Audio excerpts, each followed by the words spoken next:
Welcome back to week 9 of the Pokemon Trader School League. My name is Wired Dragon. I got my co-host Naolis with me today. How you doing, dog? I'm doing pretty good. I am a little sleep deprived, but I'm hoping to bring a little bit of energy into this match. Well, we're gonna need some waking up. We got two of the top contenders, I believe, currently third and fourth place fighting, or second and fourth place, I believe, fighting right now Second and between the fourth. Bombs and the Goons roster. Two high tier Bombs have secured their top slot in the top six. Goons probably one win away and trying to secure it here today. Yep. It's gonna be a real interesting match because both teams it's gonna be like a bulky offense team versus a team that wants to really set up, but Ambibob-ombs have the same exact potential strategy behind them as well, with a few setup mods of their own, as we've seen from that Garganackle pressing Curse over and over again, but also something like Swords Dance or Dragon Dance on the Tyranitar and the King Gambit. I mean, let's take a closer look at that team too, because I mean, we've seen the Terra Captains change this week in that King Gambit and that Tyranitar. I think you're definitely speaking specifically. That Tyranitar has a relatively good matchup, I think, into this upcoming team.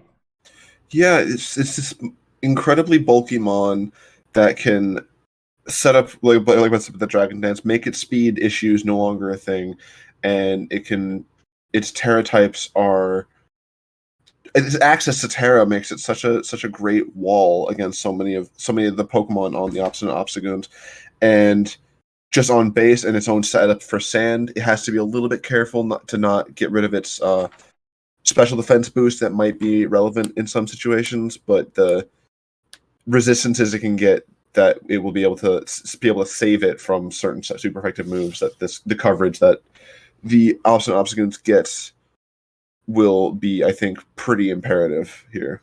I mean, we can take a look at that coverage as well. Terra Captains will remain the same as last week, but I mean, pride and proud is that Volcarona sitting at that top left icon of this team, and still is that Terra Captain going in.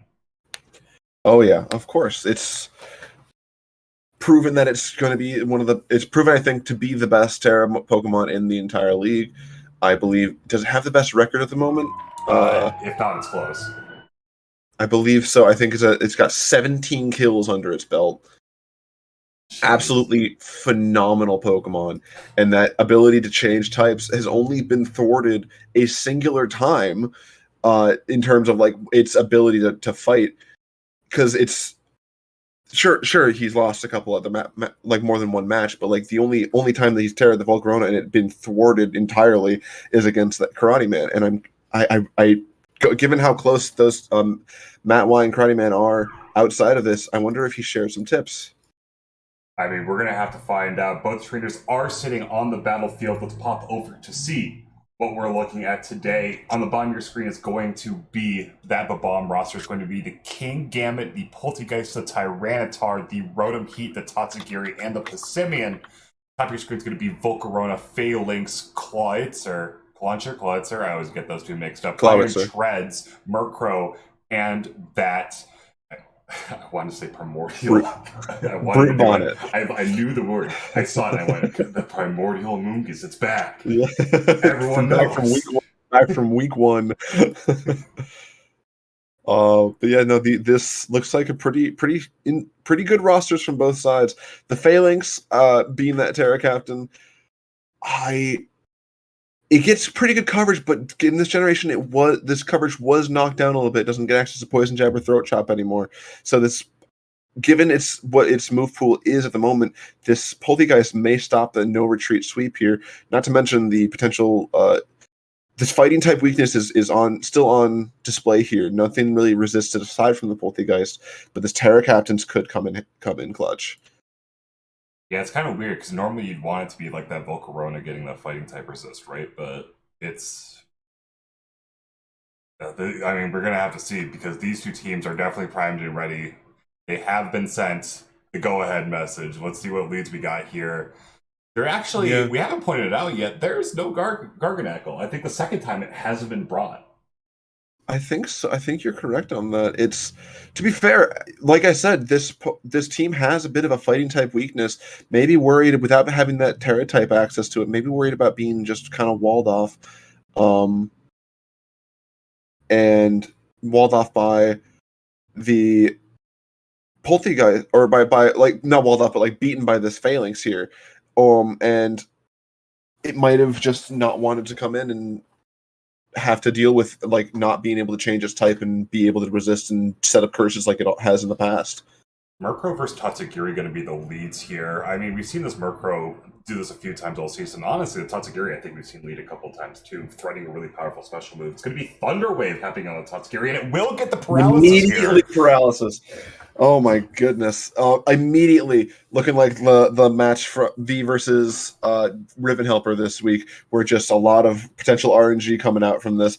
And I think that given kind of the headache that Matt Wise team does propose to Lord Lunith with the Terra Captains, and with just like a bit of a speed advantage outside of this Volcron and Iron Treads, and so much diversity in the possibility of the sets. Like we've seen this Poltergeist be Shell Smash or Trick Room even.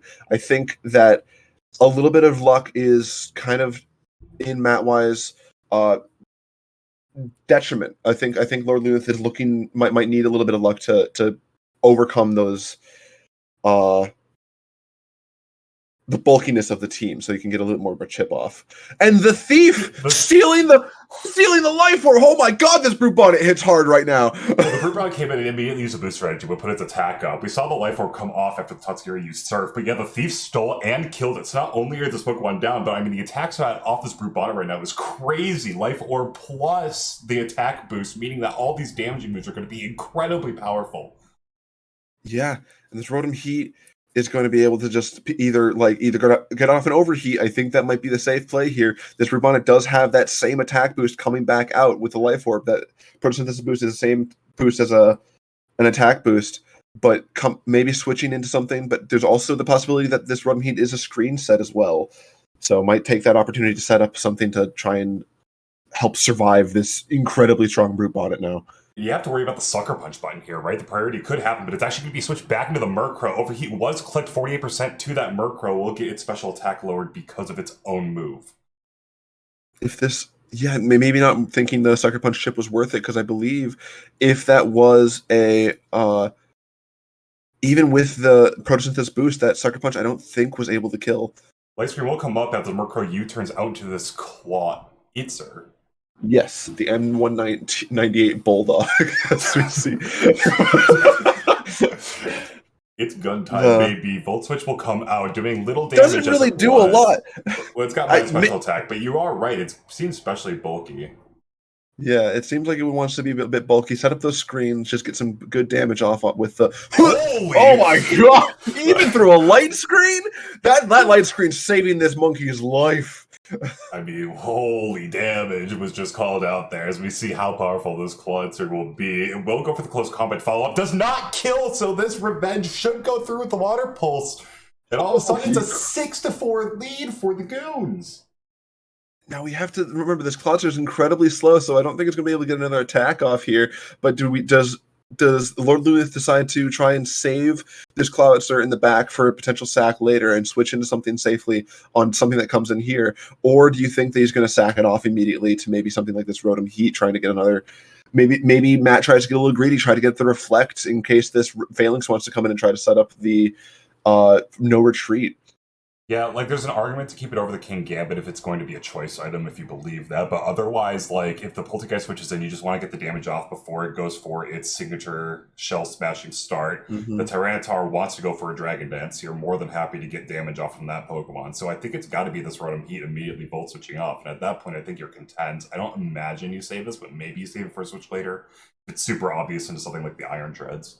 Yeah, and even if the Poltergeist comes in trying to go for that Shell Smash, I'm not convinced that a Poltergeist lives this Water Pulse at a -1, even through the light screen, with how much damage this Water Pulse has been doing to everything. Yeah, I mean, we've seen the same move click twice. I don't know the immediate calcs on this, so it might just be proving that it's choice specs, but it will be that Rotom Heat coming in, probably just going for the immediate kill here. Will be that Volt Switch. Mm-hmm. Clawitzer will be stacked off here. Rotom Heat's going to be able to switch first, so they get to go into whatever Pokemon they want, but the Goons will get an immediate response into whatever they want to counter the option with. Yeah, and there's no Reflect Up. This Iron Treads is looking pretty good into the rest of this team. Acts as a knockoff to that Iron Head to even Earthquake into this King Gambit. Once again, it's really dependent on what these Terra types are.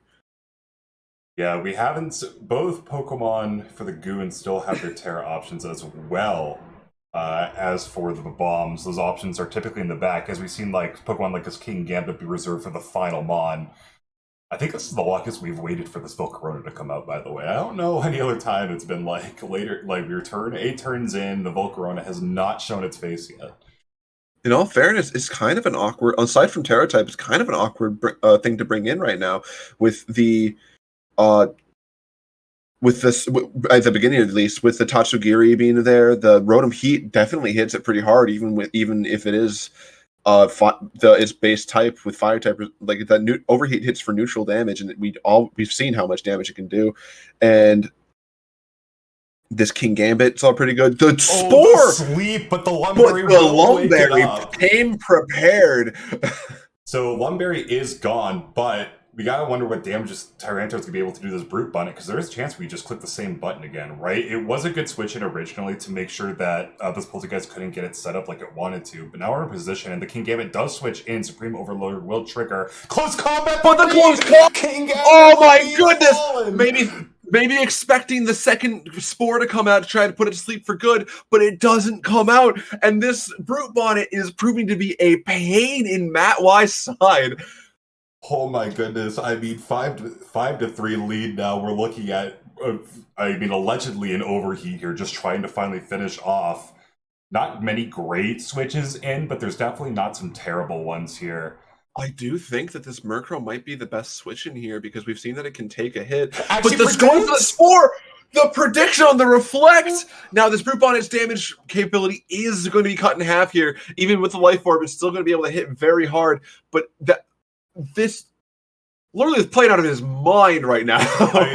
There is a book on the bottom of the screen, and it is getting read. Thief will happen. Not too much damage with the Reflect up now.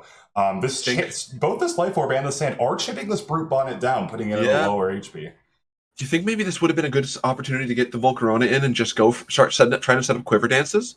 Potentially. It's actually going to stay in. Close combat will happen. Only another 24%. Maybe willing to sack off this Brute Bonnet here just to do as much damage as Rotom. Light Screen will run off this turn. That 3-turn sleep comes out.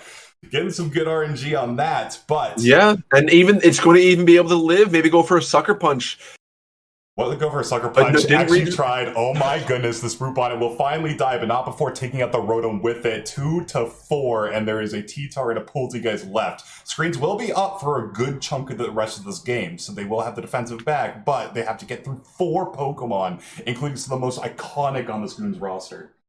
Yeah, this Poltergeist is going to be behind dual screens, though, able to set up this Shell Smash potentially, or this Tyranitar is going to maybe be able to come in, set up that Sandstream again, Sandstorm up to get some more chip on the Lord. Oh no! Oh no! Forgot about the Dark type Prankster immunity. Maybe expecting a either just completely forgot, or maybe was expecting some kind of Terra to come out there, but. Will you turn out? So this will be a swap into a different Pokemon. I mean, I gotta imagine whatever move you click on the Iron Treads will kill, but it looks like the best defensive option here, as it actually will be the Phalanx coming in here. What maybe expecting to be able to resist. Here's the thing: this fighting type does resist both of the stabs, and this close combat's very scary. I think we're expecting a Terra out of the Tyranitar here. Yeah, I'm sorry, the Tyranitar fart. What? True, but this is a Terra Captain for the Goons as well. We could see the button be clicked for this. Fairy type will be clicked. Fighting type will be clicked, and Earthquake will not let it die. But unfortunately, the close combat was clicked, meaning that the T-Tar will live another turn. Both Pokemon staying still, but the Reflect is finally gone. Yes, that Reflect is finally gone. This Tyranitar being so slow, it has a chance to potentially still be outsped by this Iron Treads, depending on the build of this Iron Treads. The Brick Break coming out, maybe worried about screens from Lord Luth as well. But this Sandstorm is now chipping down the Tyranitar as well. Yeah, actually working in its detriment here. Interesting, the Murkrow. And now the Thunder Wave can hit it. Oh, you're right. Oh my goodness, now that's Fairy, the Thunder Wave will be able to come off and paralyze this Pokemon. A Thunder Wave onto either of these Pokemon is probably huge because they both have speed setup opportunities. Here we go, Paralyze. The paralysis. It doesn't even kill. Oh my goodness, all of a sudden this Murkrow can now switch out if it wants to. Will Perish Song, actually the T-Tar as it goes for another D-Dance. This is absolutely wild. This Murkrow set's always coming in clutch. I don't know how it keeps working out.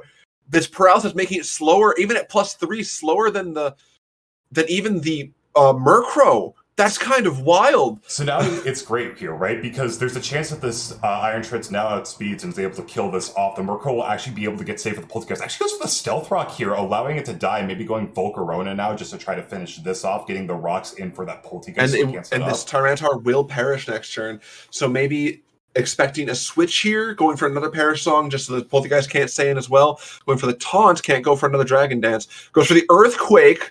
Trying to predict the Volk and switch. Then it just perishes. Can go for the Thunder Wave here as well. Taunt will happen. Goes for the Taunt. Okay, predicted. Can't Shell Smash. And now can go for the Thunder Wave to just neuter it even further. Paralysis hits. Oh my god. Perish Song. It will die. This Volcarona just needs to live for 3 turns, does have access, and the taunt is over, but the Volcarona just needs to live for 3 turns, has access to his own Morning Sun, also its own setup, can just kind of get damage off here even. Substitute will happen. Substitute, get the Shell Smash off. Two more turns to survive here, can just keep clicking Substitute after the Shell Smash. Because even if it breaks, it doesn't matter. Lord Luneth just keeps hitting Substitute here, setting up the Substitute after it gets broken. Then I believe this is just a win for Lord Luneth. Yeah, we'll show the outspeeds after 1, but we're just going to keep clicking sub. Last turn to live, and unfortunately, I do not believe there's a move. Gets paralyzed anyway. Oh my goodness. There is a dead Poltergeist, and there is a 1-0 victory for the Obstagoons. That, and looking at this team, aside from the Iron Treads, this Terra Fairy Tyranitar was such a killer. Like, if it hadn't been able to, like, without the Terra Fairy, without the making it not immune to prankster moves, I think this thing could have run away with the game. It's just have to worry about that phalanx then. But this Murkrow, such an MVP this week. Yeah, Murkrow really came in, showed, and I mean, between the plays with the Murkrow and some of the absolute reads he had, especially on that Brute Bond, and I think it really, like, the power 2 of those really changed the dynamic of this game and really put the Ambibob-ombs on the back foot for the most of it. Yeah, it's honestly an incredibly well played game from both, but Lord Luneth with the reads, the ballsy reads, in fact, like, those were incredibly risky reads. The close combats, going for the Spore on the Reflect, just in very smart, aggressive plays, because he needed to do so to be able to outpace this Reflect in the defensive options from Matt Y. And the close combat on the King Gambit switching even. Oh my god, that was so hot. Makes me think maybe this was like also like Chesto Berry or even like safety goggles, expecting the second Spore. Maybe. Either way, incredibly well played game.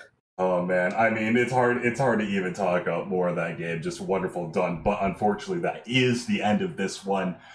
Thank you to all of you for watching, and we will see you guys in the next one. Have a good night.